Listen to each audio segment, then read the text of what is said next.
Dealers, need more used cars fast? With Kelley Blue Book Instant Cash Offer, you can connect directly with local sellers to win more inventory, improve look to book, and lower cost to market. That's the instant advantage. Request a demo today at b2b.kbb.com/ICO. Welcome to Daily Drive for Wednesday, June 3rd, 2026. I'm Kellen Walker in Las Vegas. Today on the show, GM has a new way of building cars, starting with its revived Chevy Bolt EV. May's sales bounce was real, but smaller than expected. And Chrysler is finally getting new products. Plus, a Georgia Toyota dealer is building an AI playbook for the showroom floor, and he's giving it away for free. We learned where these models can be very specific, where they might lag, and unless I tell it specifically where to look and give it at least some direction and some guardrails, I'm going to get a lot of general information. And that general information, as a consumer, may not work out in my favor. Let's run through all the news you need to know to keep up in the auto industry. GM is quietly changing how it builds cars. At its Fairfax plant in Kansas City, General Motors is assembling the revived Chevrolet Bolt in batches of 30 identical vehicles at a time, making Fairfax the first North American GM factory to use the strategy. Plant director Michael Youngs says building the same vehicle back-to-back simplifies supplier scheduling, cuts paint shop downtime, and has meaningfully boosted first-time quality. Sam Fiorani of Auto Forecast Solutions notes the approach works best at low volumes. GM says it plans to carry the method forward when the Equinox and a new Buick crossover arrive at Fairfax. More May sales numbers are in, and the market's first monthly gain of 2026 was smaller than expected. Global Data's preliminary report shows light vehicle sales rose just 0.6% to about 1.5 million, with fleet driving most of that growth. Retail sales barely budged, up just 0.2%. Ford was a drag on the market, with sales falling 14% on weaker truck and SUV volume.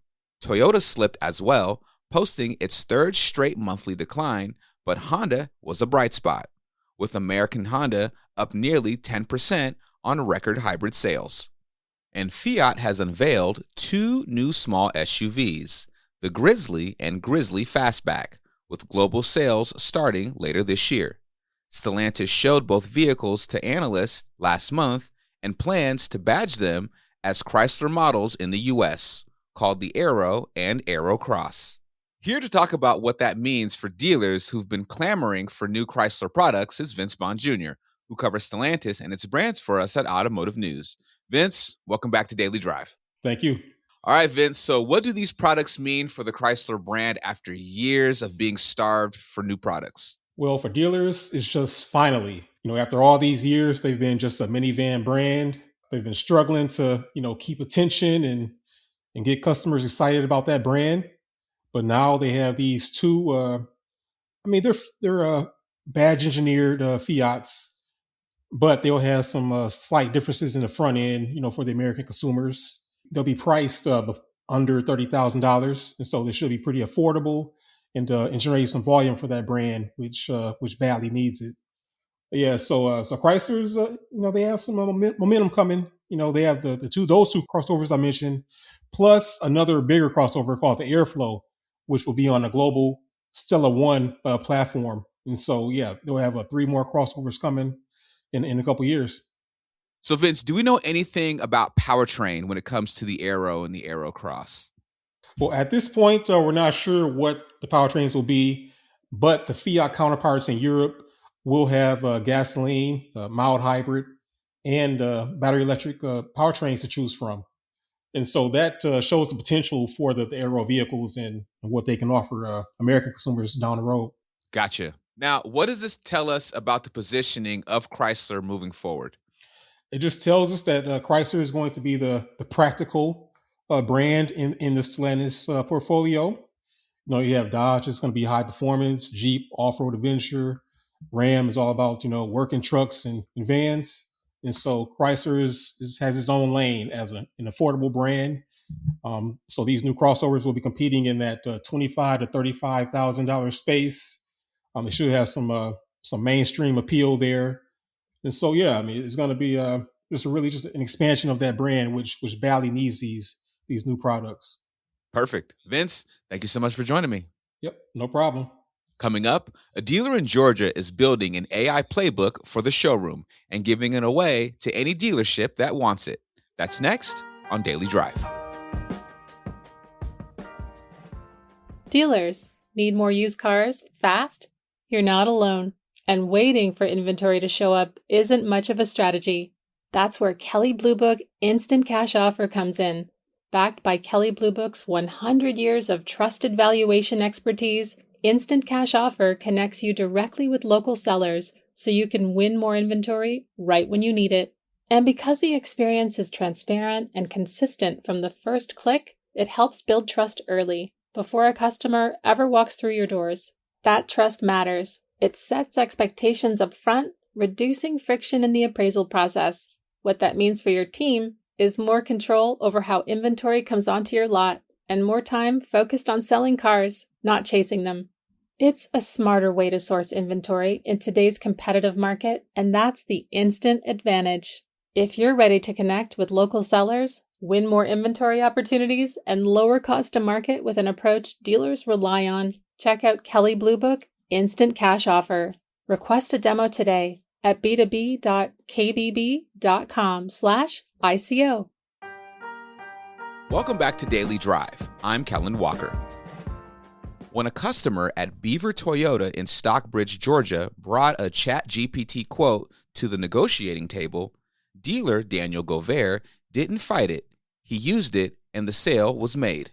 Now, Gover is turning that experience into a free white paper for dealerships across the country, laying out how to respond favorably when customers arrive with AI-generated advice.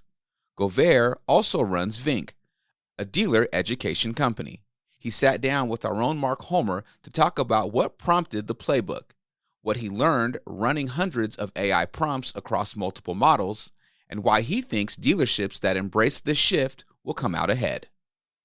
Daniel, thanks for joining me. I want to explore what I think is a really interesting idea. I haven't heard about this, is the idea that dealerships need to counter what to do when somebody who might buy a car decides not to because ChatGPT told it not to.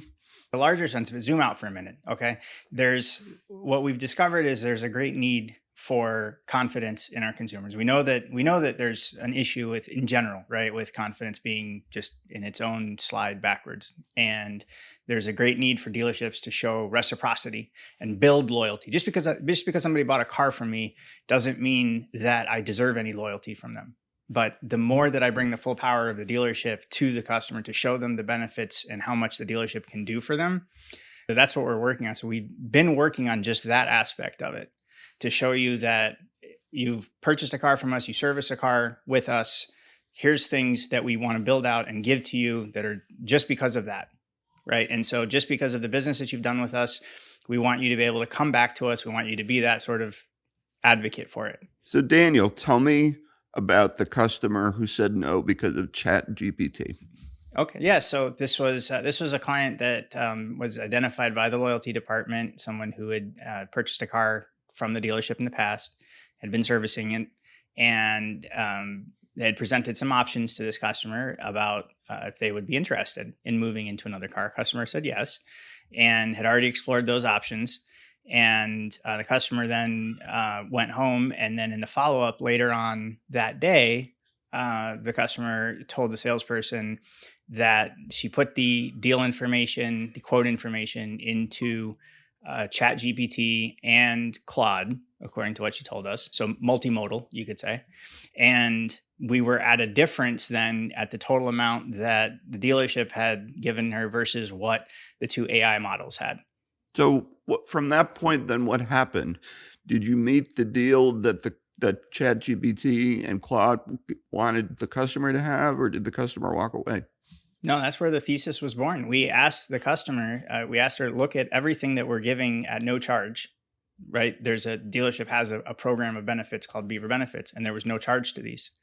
So we simply asked if the input that she had given to both those models included what she was getting from the dealership for free. And she agreed that she had not, that the input was more general as what was just on the deal sheet and didn't include anything specific about the dealership. Did she say yes ultimately when you countered? Ultimately, yeah. Ultimately, we said, is it fair to think that the two models did not consider these items? And for what we're asking at a difference figure, do you think that that's worth it? Do you think even if you ask Chat again, do you think it would agree? But do you think in your own mind, do you think you would agree that Chat didn't value these things and it's certainly worth the small difference figure that we're at? She did agree. She did buy the car. And that's really how we got started with our first live fire test. What I'm really intrigued about is the idea that salespeople have to now counter customers who will take ChatGPT or Claude or other generative AI over them. So is that a new? Is that new? And if so, when did that start? And has it happened again? It's probably been happening more than we've realized. And I think certainly it's now it's going to become more and more common. I think, like I said, I think it's been happening without necessarily somebody being forthright and telling us that. And I think the fact that they would tell us is to our benefit. I think that's fair. AI is in every aspect of our lives. It's fair that customers ask about a car purchase. They ask it about so many things.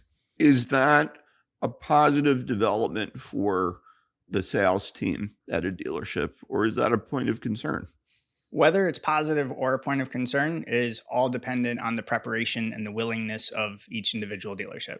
I believe that there is positive to it. Personally, I do believe that there is positive to it.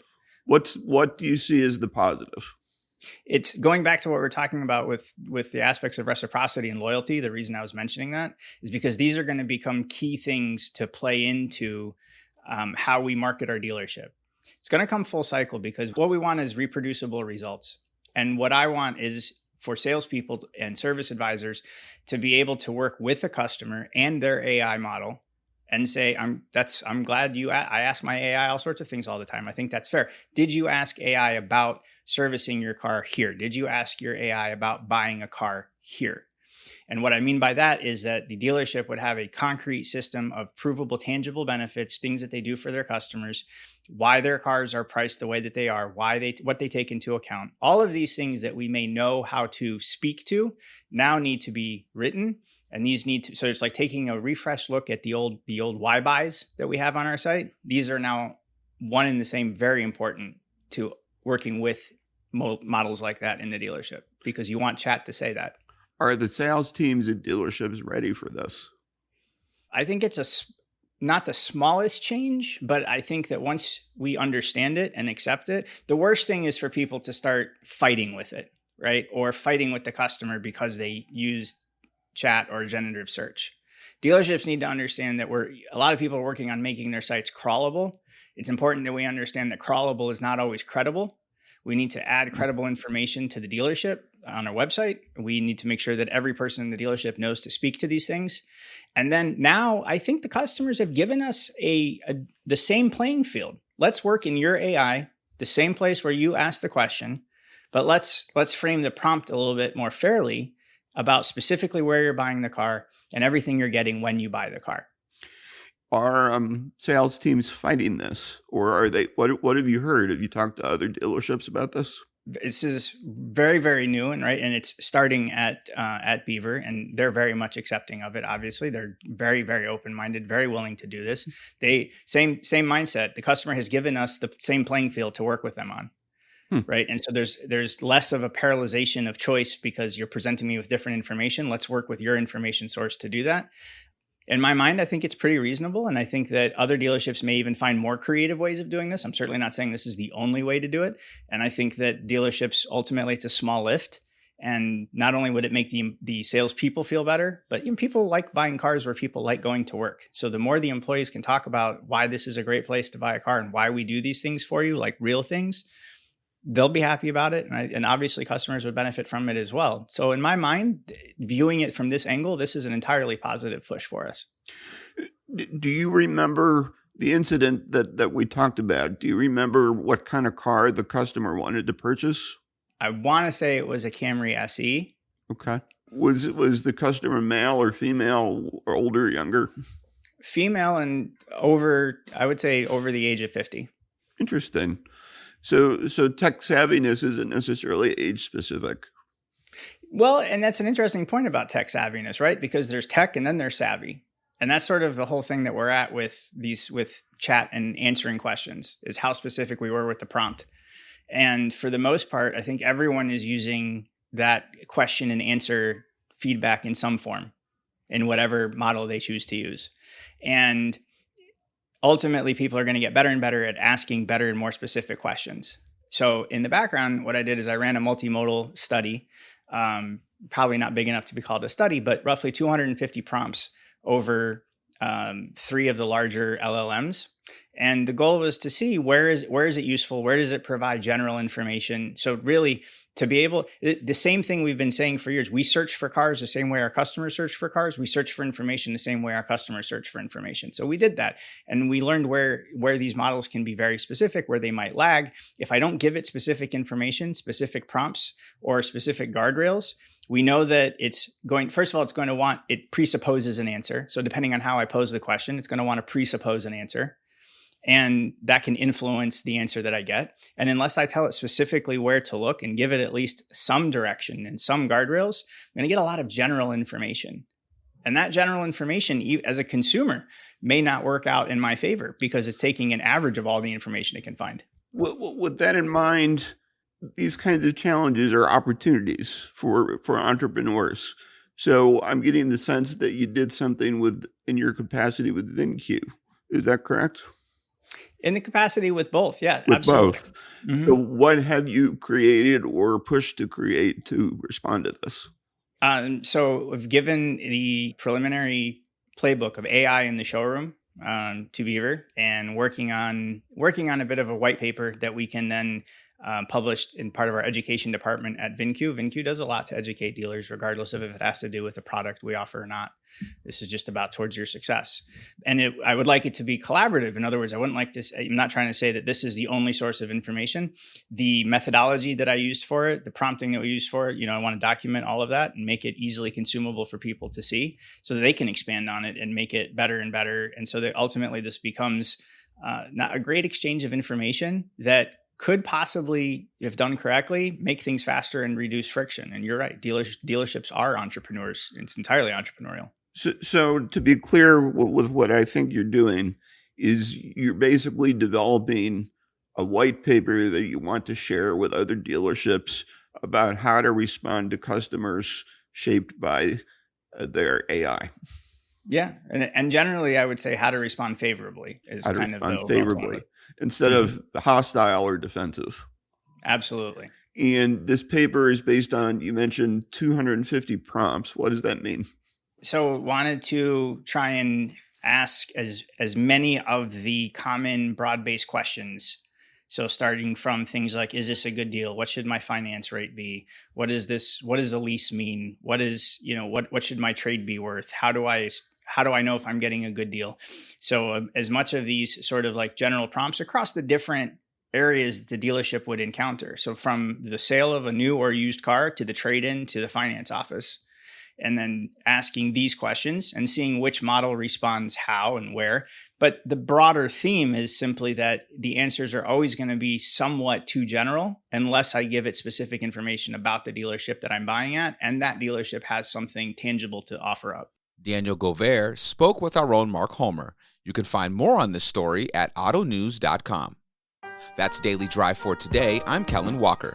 Thanks to Automotive News executive producer Jake Neer, as well as our own Vince Bond Jr. and David Phillips for their reporting for today's podcast. We also had reporting from Andrea Milan of our sibling publication, Automotive News Europe. You can get the latest news on dealership tech, Stellantis and its brands, and everything happening in the auto industry at autonews.com. We'd love to hear from you. Let us know what you think of the show and the topics we covered today. Send us an email at dailydrive@autonews.com or leave us a voicemail at 313-444-2774. And if you enjoyed the podcast, remember to like, leave a review, and subscribe so you never miss an episode.